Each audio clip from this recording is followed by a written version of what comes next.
ইসলামে প্রত্যেকটা বিষয়ের সমাধান আছে। এখন আমি হয়তো আমল করতে পারি না, কিন্তু আকীদা পোষণ করতে কোনো সমস্যা আছে? আমরা তো আমল করতে পারবো না 100%। আমি আগেই বলেছি, শেষ জামানায় হাত উত্তোলন করে স্যারেন্ডার করতে হবে, সারেন্ডার, যে 100% আমল করতে পারবো না। আপনি জিনা থেকে কেমন করে বাঁচবেন এই ফ্যামিনিস্ট রেভলিউশনের মধ্যে? যখন রাস্তাঘাটে মেয়েরা জিন্স আর গেঞ্জি পরে ঘুরে বেড়ায়, আপনি কেমন করে বাঁচবেন? কিভাবে আপনি ফ্রি মিক্সিংয়ের মধ্যে নিজের চোখকে হেফাজত করবেন? এই সুদভিত্তিক পুরো ইকোনমিক সিস্টেমের মধ্যে আপনি কেমন করে হালাল খাবেন? পুরো বিশ্বের অবস্থা আল্লাহদ্রোহী, এখানে আপনি কিভাবে আল্লাহর বিধান নিয়ে চলবেন?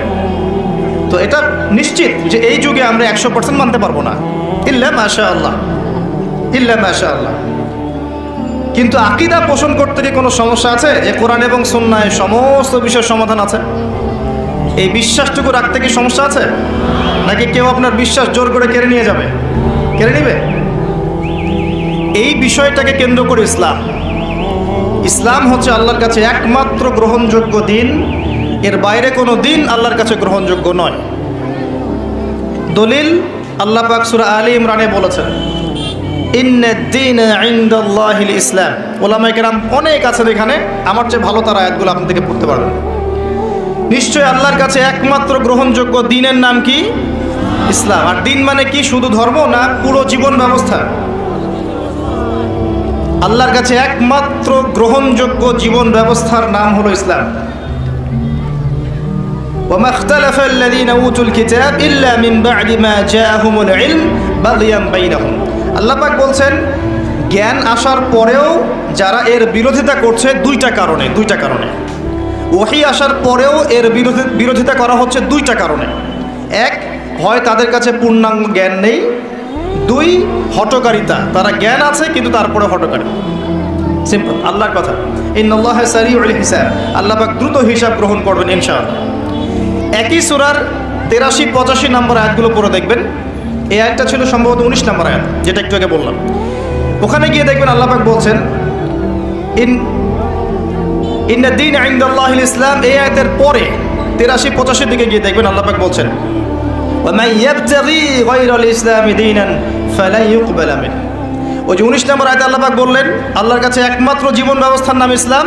এখানে এসে আল্লাহ পাক বলছেন, কেউ যদি ইসলাম ছাড়া অন্য দিন তালাশ করে, ফালা ইউকবালা মিন, কোশ্চিন কালেও কবুল করা হবে না। কার কথা এটা? আল্লাহর কথা। আল্লাহ ইউকবালা কিসের সিগা আপনারা ভালো জানেন, আমার চেয়ে আপনারা ভালো জানেন। মানে কোশ্চিন কালেও এটা কবুল করা হবে না। ফালা ইউকবালা ওয়া হুয়া ফিল আখিরাতি মিনাল খাসিরিন। এবং এই ব্যক্তি কিয়ামতের দিন ক্ষতিগ্রস্তদের অন্তর্ভুক্ত হবে, মানে জাহান্নামে যাবে। এই সূরার মধ্যে আরো আল্লাহ পাক বলেছেন, সূরা আলী ইমরানের কথা বলছে, যে আল্লাহ আরো বলছেন,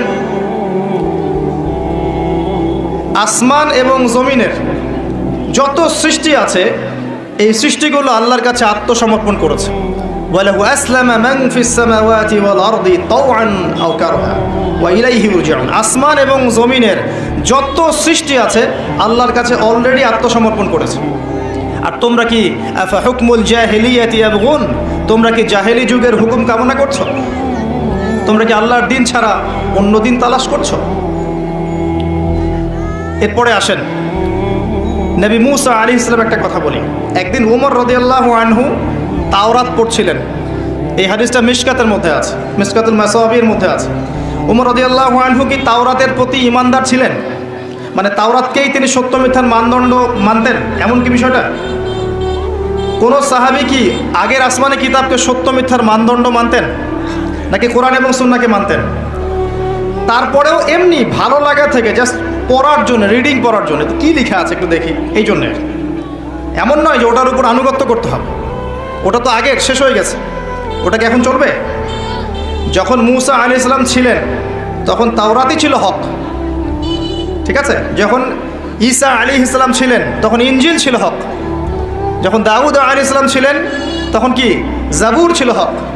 প্রত্যেক যুগে যুগে আল্লাহ পাক নবী রাসূল পাঠিয়েছেন, প্রত্যেকের ধর্ম ছিল ইসলাম এবং প্রত্যেকের কাছে আল্লাহর ওহী এসেছে, ওটাই ছিল তৎকালীন সময়কার হক, সত্য মিথ্যার চূড়ান্ত মানদণ্ড। কিন্তু মুহাম্মদ সাল্লাল্লাহু আলাইহি ওয়াসাল্লাম নবী হওয়ার পর থেকে সত্য মিথ্যা, হক বাতিলের, ন্যায় অন্যায়ের, কোরআন হাদিস বাদ দিয়ে কোনো মানদণ্ড আছে? উমর রাদিয়াল্লাহু আনহু কি এটা জানতেন না? জানতেন, তারপরেও দেখছেন। তখন নবী সাল্লাল্লাহু আলাইহি ওয়াসাল্লামের চেহারাটা লাল টকটকা হয়ে গিয়েছিল রাগে। রাগ উঠলে, রেগে গেলে তার চেহারা দেখলে বোঝা যেত তিনি রেগে গেছেন। এটা কিসের নিদর্শন জানেন? যে মানুষরা মনের দিক থেকে অনেক বেশি স্বচ্ছ পরিষ্কার, তাদের চেহারা বলে দেয় যে তারা কি অনুভূতির মধ্যে আছে। চেহারা দেখলে বুঝতে পারতেন রাগ হয়ে আছেন, না খুশি আছেন, না কষ্ট পেয়েছেন ইত্যাদি।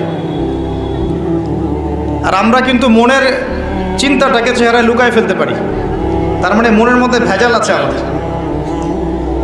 তো রাসূল সাল্লাল্লাহু আলাইহি ওয়াসাল্লাম রাগ হয়ে গেলেন এবং এটা দেখে আবু বকর সিদ্দিক রাদিয়াল্লাহু আনহু বলছেন, ওমর তোমার ধ্বংস হোক, তুমি কি করছো? রাসূলের সামনে তুমি তাওরাত পড়ছো।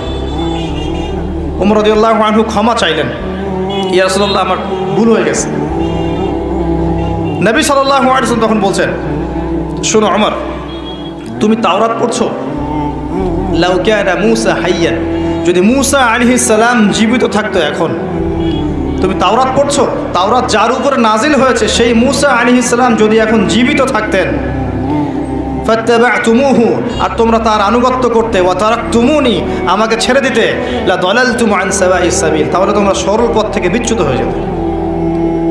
তাওরাত পড়ছো, তাওরাত তো অনেক দূরের কথা, যে যার উপরে তাওরাত নাজিল হয়েছে সেই নবী যদি এখন জীবিত থাকতেন, তাহলে তোমরা যদি তাকে অনুসরণ করতে, আমাকে ছেড়ে দিতে, তাহলে তোমরা পথভ্রষ্ট হয়ে যেতে। সে যদি জীবিত থাকতো তাহলে আমার আনুগত্য ছাড়া তার কোনো পথ ছিল না। কথা কি বুঝতে পারছেন? ঠিক যেমন করে নবী ঈসা আলাইহিস সালাম আসবেন কি না? বিশ্বাস করেন নবী ঈসা আলাইহিস সালাম আবারও আসবেন? কবে আসবেন?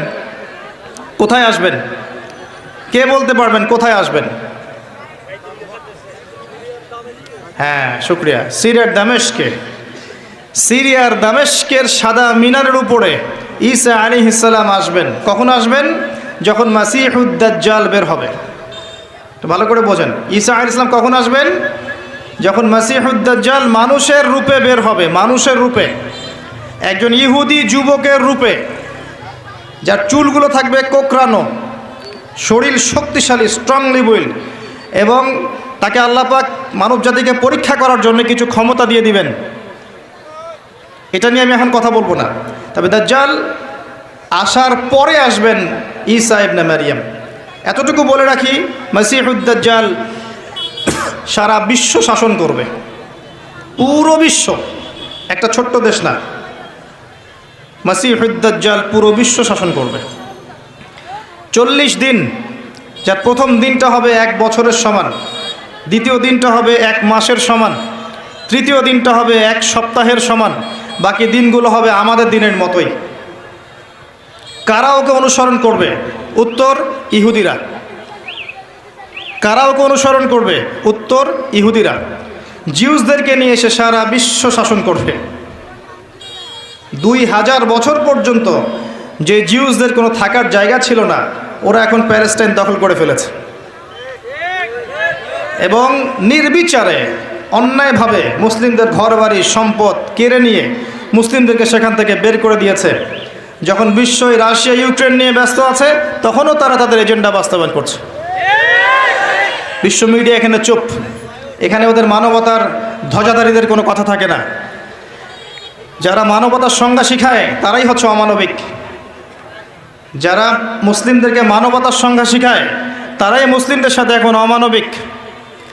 বিশ্বের সবাই জানে তাদের জুলুম, অত্যাচার, নির্যাতন, ছোট ছোট বাচ্চাগুলো পর্যন্ত রেহাই পায় না।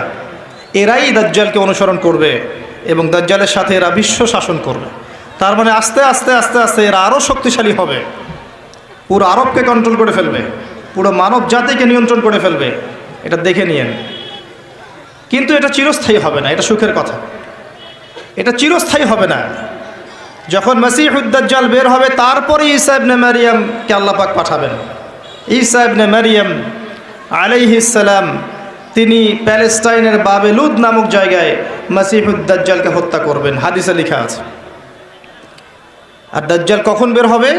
যখন বিশ্বে একটা মহাযুদ্ধ হবে। তারপরে বিশ্বে মহাযুদ্ধ সংগঠিত না হওয়ার আগ পর্যন্ত মাসিহুদ দাজ্জাল আসবে না।